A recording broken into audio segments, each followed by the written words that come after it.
Alright, Dad, this is part 2 of my interview series. Tell me something about your time in the Army.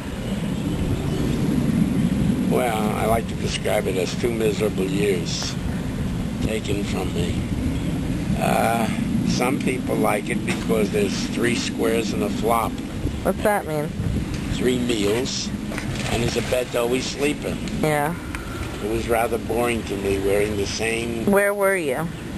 Well, I was originally in Indiantown Gap. Where's that? Pennsylvania.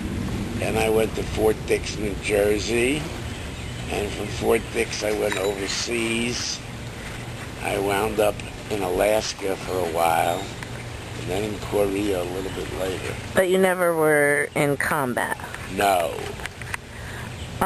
Was there a draft then? Yes. So you had to go?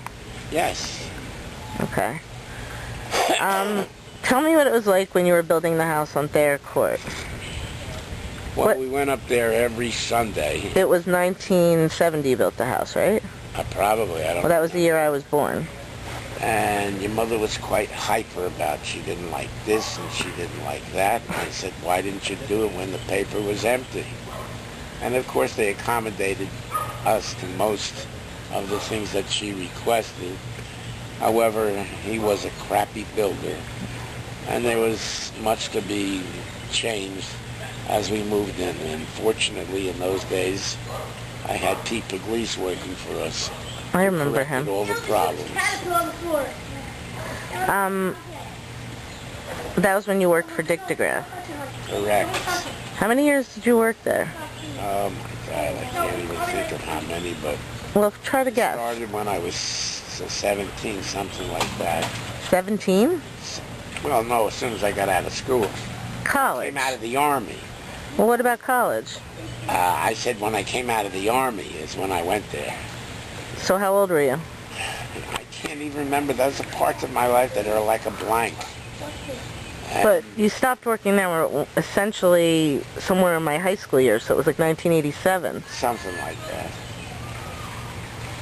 They were good years while I was there. What did you do again? Administrative work. Executive Vice President. Yeah, that's a title, but what did you actually do? Administrative work. Like for... Purchasing, buying all of the equipment, seeing that it was manufactured properly, having proper inventory control, things of that nature. Right. I'm making a video of Papa. He's blowing his nose, so I guess we could take a brief break. Yeah. So, tell me the thing you love most about me. I couldn't take the time for that right now. Well, you could say one thing. Well, you're kind. You think I'm kind? Yes, you are. What's the thing you love most about Hunter? You know what I like about Hunter? He's bright, he's intelligent, he's humorous. Look, you could say a lot about him. Well, it's much easier. Why? Because he's a grandson. It's very difficult to talk about your own children.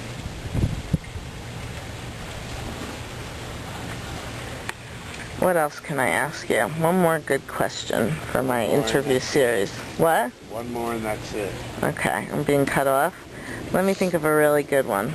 What's your greatest memory of any vacation that you took, either single or with your family?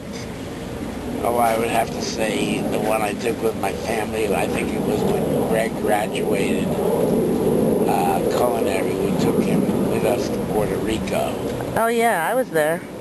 He ran up a crazy liquor bill, didn't he? Oh yeah, it was $800 liquor bill. He sat down by the ocean in his chair, and I guess he just drank up a storm. In those days, he was drinking quite a bit. Oh, he was a kid. What? He was a kid. Yeah, well, he was more than 17, whatever he was at the time. That trip to Puerto Rico. That was a great trip to Puerto Rico. We enjoyed it. I enjoyed it immensely. I remember I used to have a skillet breakfast there. Yes. That's strange that I remember that. Breakfast was very good. Yes, it was. I remember our going there. Okay, I'm going to end on that note, Dad, okay?